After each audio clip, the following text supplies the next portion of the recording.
Hello everyone, welcome back to my channel. My name is Nancy और GMC Mumbai में एक second year की student होने से पहले मैं भी तुम्हारी तरह एक नीट एस्पायरेंट रह चुकी हूँ।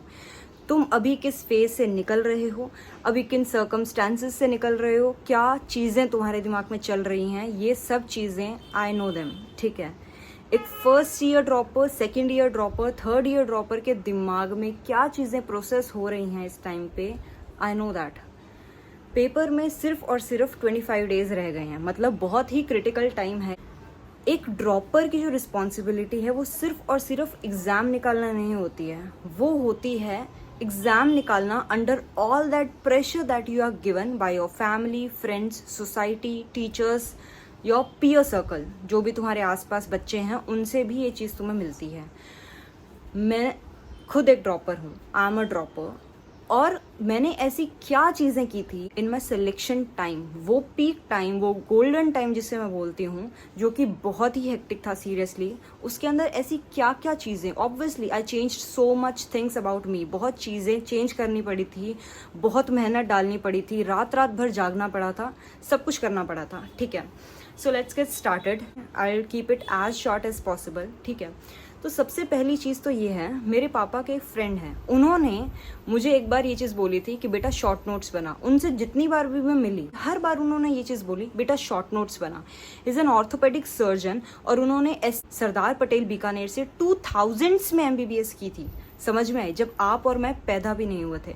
और मुझे नहीं समझ में आता था कि क्यों ये हमेशा मुझे एक ही बात बोलते हैं, short notes, short notes, short notes. Because last के टाइम में you will get so much panicked, so much confuse कि तुम्हें समझ में नहीं आएगा कि मैं ये करूँ कि वो करूँ। अगर 4 किताबों का बोझ भी है, सिर्फ 4 किताबें होंगी तुम्हारी NCERT में, अगर अभी तुम्हें दिखाऊं कितनी बड़ी बड़ी बुक्स होती हैं, ये एक सब्जेक्ट की बुक है। ठीक है, ये दूसरे सब्जेक्ट की बुक है, सिर्फ एक एडिशन है, ऐसा एक और है, और तीसरा सब्जेक्ट अभी पेंडिंग है। इतनी सारी बुक्स होती हैं जो तुम्हारे सामने पड़ी होती हैं, वो तुम्हें इतना ज़्यादा पैनिक कर देंगी ना कि तुम्हारे पास टाइम होते हुए भी, तुम्हारा इंटरेस्ट होते हुए भी तुम उन चीज़ों को रिवाइज नहीं कर पाओगे, तुम उन चैप्टर्स को उठा नहीं पाओगे। इसीलिए मैं अभी तुम्हें बोल रही हूँ क्योंकि अभी तुम्हारे पास टाइम है। Make the things as concise as possible, that's why I always advise you, specially physics के लिए, बिकॉज मेरा सिलेक्शन फिजिक्स ने रोका था। ठीक है, बायो जैसे तैसे निकल जाती है। ठीक है, तुम करोगे NCERT, घिसाई करोगे तुम लास्ट के 25 दिन, कोई ऐसा नहीं होगा जो NCERT छोड़ देगा, लेकिन दिक्कत कहाँ देगा? फिजिक्स दिक्कत देगा। मैंने ये बहुत टीचर्स के मुंह से सुना है, जो कि सही बात भी है, कि सिलेक्शन बायो करवाती है लेकिन रैंक फिजिक्स डिसाइड करती है। ठीक है, लेकिन मेरा ये सच में मानना है कि सिलेक्शन में भी फिजिक्स का रोल है। अगर तुम 40 नंबर लेके आ रहे हो फिजिक्स में तो तुम्हारा सिलेक्शन नहीं होने वाला है, समझ में आए? उसमें भी तुम्हें एटलीस्ट 100 चाहिए। तो पहली चीज़ तो ये है कि तुम्हें शॉर्ट नोट्स बनाने आने चाहिए। शॉर्ट नोट्स कैसे बनाए जाते हैं, जिसके लिए मैंने तुम्हें ये चीज़ काफ़ी बार बोली है कि इफ़ यू डोंट रिमेंबर वो चैप्टर जो तुम्हें कभी पढ़ाया गया था, उसके नोट्स रिवाइज करो। ठीक है, कोई भी ऐसा फेथफुल टीचर जिनका तुम्हें पता है कि 100% उनके लेक्चर्स देख के तुम वो चीज़ समझ जाओगे वन शॉट में, अपना टाइम बचाना है यार। अभी इतना टाइम नहीं है कि तू वन शॉट बैठ के बहुत ही आराम से देख रहा है। ठीक है, वन शॉट देखना तुझे इसलिए है because you want to process your short notes. Your aim is not to gain that concept और एनीथिंग राइट नाउ। तुम्हें उन चीज़ों को कंसाइज करना भी, जिसको कॉन्सेप्ट समझ में आना था उसको क्लास में आ चुका है। लेकिन मैं ये नहीं कह रही अभी भी टाइम निकल गया है। अगर तुम्हारे ऐसा है अभी 5-6 चैप्टर्स है जिसके कंसेप्ट थोड़े से डामाडोल है, आई श्योरली रिकमेंड तुम उसे बैठ के करो। बट अगर बिना कंसेप्ट तुम्हारे 150 नंबर आ रहे हैं तो इसमें बुराई क्या है? समझ में आई? मेरा कहने का मोटिव सिर्फ इतना है, तुम जो पहले वाला तुम्हारा ज्ञान है वो और एक वन शॉट का ज्ञान लेके कुल मिला के तुम एक शॉर्ट नोट बनाओगे 1 पेज का या 2 पेज का, समझ में है? उससे ज़्यादा एक्सीड नहीं करना है, उसमें ही सब कुछ ऐड करना है। मैं फिजिक्स के लिए बता रही हूँ। ठीक है, NCERT की एक एक लाइन तुम्हें खुद से पढ़नी है, इधर उधर जाने की कोई ज़रूरत नहीं है।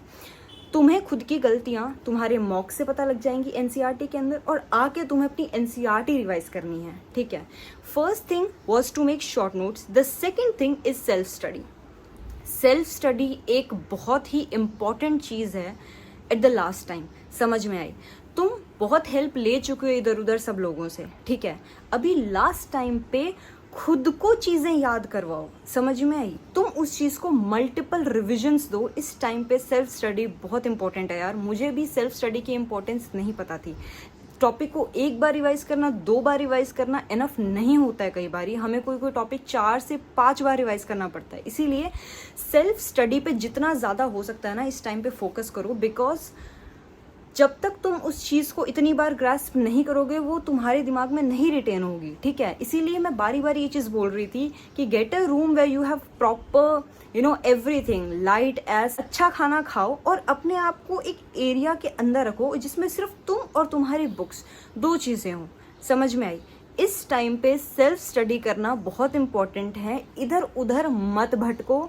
Don't increase your entropy this time, ठीक है? when you need to increase your Gibbs free energy, don't waste that energy in the form of entropy, as I always say. short notes self study है। उसके बाद में जो तीसरी चीज़ आती है इस टाइम पे वो है मॉक्स। मैंने लास्ट वीडियो के अंदर मॉक्स के बारे में बहुत डिटेल में बताया हुआ है कि क्यों इस टाइम पे मॉक्स लगाने बहुत ज़रूरी हैं। एंड मैंने ये बहुत ही मेजर गलती करी थी। मैं मॉक्स से बहुत भागती थी, मतलब बेहद भागना। बिकॉज मॉक्स दिए, मॉक्स देने के बाद क्या आएगा? रिजल्ट आएगा। रिजल्ट से क्या बनेगा? स्कोर बनेगा। और वो जो थप्पड़ पड़ता था 450 का, इतना नीचे ले जाता था ना कि 450 मुझे क्या मिलेगा? इसीलिए मॉक्स लगाओ। स्टार्टिंग में मार्क्स हो सकता है कम आए, है ना? 450, 500, 550 पॉसिबल है। कोई ज़रूरी नहीं है कि तुम्हारे मॉक्स में 600 आए तो ही तुम्हारे एग्जाम में 600 प्लस आएंगे। तुम्हारा मॉक्स देने का टारगेट क्या है कि मुझे मेरे नेगेटिव्स मिले। सिलेबस जितना रिवाइज होना था हो चुका है, साथ साथ में थोड़ा बहुत होता रहेगा, वो चीज़ रुक नहीं रही है। लेकिन मॉक्स देने का तुम्हारा टारगेट क्लियर रखो। Your target is not to calculate score at the end and then paste that score over here कि मेरी तो इतनी औकात है। नहीं, मॉक्स देने का जो टारगेट है वो ये है कि लास्ट में जो तुम्हारे नेगेटिव्स छट के आएंगे, बहुत सारे क्वेश्चंस तुम देख के शॉक हो जाओगे कि अरे इसका आंसर ये होता है, मुझे तो ये लगता था। मतलब तुम्हारे कॉन्सेप्ट्स में वो चीज़ इंप्रूवमेंट देगी। उसके थ्रू तुम्हें नए नए टॉपिक्स मिलेंगे करने के लिए, ठीक है? Remain stick to your previous short notes, remain stick to your previous notes. जो भी तुमने पढ़ा है उसको रिवाइज करो, because it will be very beneficial. अगर तुमने 9 टॉपिक्स पढ़ रखे हैं, ठीक है, and you are not revising them and you are working so much hard on the 10th topic that you don't even know a bit about, I'll prefer revise those 9 again. I'm not suggesting you to leave that 10th topic. उसके formula पढ़। If you were a studious student, you used to focus in the class. उस 10th topic के थोड़े बहुत concepts का तुझे idea होगा, थोड़े बहुत उसके फॉर्मूलाज तू याद करेगा, कुछ उसके PYQs लगाएगा तो वो भी हो जाएगा। बट डोंट पूरा का पूरा दिन you are wasting on that one topic and then you are panicking so much, भाई मुझे तो कुछ नहीं आता, भाई मुझे तो कुछ भी नहीं आता। ये चीज़ मत करो। इस चीज़ को छोड़ के मैं ये चीज़ करने को कह रही हूँ तुम्हें कि focus on those 9 topics that you already know, smoothen the concepts, increase your frequency of giving mocks per day, reduce your screen time. To be very honest बहुत इंपॉर्टेंट है इस टाइम पर ये करना। अच्छा खाओ, अच्छा पियो। शॉर्ट नोट्स एंड मॉक्स, ये 2 चीज़ लास्ट में तेरा सिलेक्शन करवाएगी। जो सेलेक्ट होगा वो लास्ट में ये 2 बातें ही बोलेगा कि इन 2 चीज़ ने ही सिलेक्शन कराया है। फिजिक्स के बारे में I definitely study a bit and make a detailed video how you can easily get a 150। जो भी बच्चा अभी अंडर कॉन्फिडेंट चल रहे हैं, एंड बिलीव मी फिजिक्स तुम सिर्फ और सिर्फ कॉन्फिडेंट रह के 25 दिन पढ़ के निकाल सकते हो। बायो के लिए तुम्हें कंप्लीटली अपनी NCERT चाटनी है। ये तुम्हारा गोल्डन टाइम है, समझ में आई? अगर कोई बच्चा एक प्राइवेट सीट अफोर्ड नहीं कर सकता है तो ये मान ले कि ये जो 25 दिन है ना वो तेरे 12 महीने के बराबर है, क्योंकि इस बार नहीं हुआ तो ड्रॉप तो लेना पड़ेगा। यानी कि कुल मिला के अगर काट के देखें तो ये 2 दिन तेरे 1 महीने के बराबर है, समझा? और अगर कोई प्राइवेट सीट अफोर्ड कर सकता है तो जो तू उनको डिवाइड कर ले इन लास्ट के 25 दिनों में। इसीलिए ये बहुत ही बढ़िया अपॉर्चुनिटी है अपने आप को तराशने की। जिंदगी बहुत सारे मौके देगी लोगों को सुधारने की चीजें, पर खुद पे कब मेहनत करेगा भाई? तेरा खुद का स्टैंड कब होगा? कब लोग तुझे तेरे नाम से जानेंगे? इसीलिए लास्ट के दिनों में मेरी तरफ से मैं 2 ही चीज़ें तुम्हें सजेस्ट करूँगी। खुद के भाई बहन को भी 2 ही चीज़ें करने को बोलती इस टाइम पे। जितना हो सकता है रिवीजन मार, जितने अच्छे हो सकते हैं शॉर्ट नोट्स बना, जितने कंसाइज हो सकते हैं वो भी तो सिर्फ मेनली फिजिक्स के बनाएगा, थोड़े बहुत केमिस्ट्री के, फिजिकल जैसे चैप्टर के, ठीक है। और बाकी बायो तो and I just want to add one thing, जो भी मेहनत तुमने की है उसका फल तुम्हें मिलेगा, 101% मिलेगा। ये मत सोचना कि इतनी मेहनत ज़ाया हो जाएगी। इस टाइम पे नेगेटिव थॉट्स बहुत आएंगे, but you have to fight your inner demons by yourself. समझ में आई? Be as positive as you can. बहुत अच्छा होने वाला है, तुम्हारी पूरी मेहनत का फल निकलने वाला है। I really feel very lucky if you get selected and I am one of those जिसको तुमने सुना था अपने वर्स्ट टाइम में। टाइम है, निकल जाएगा।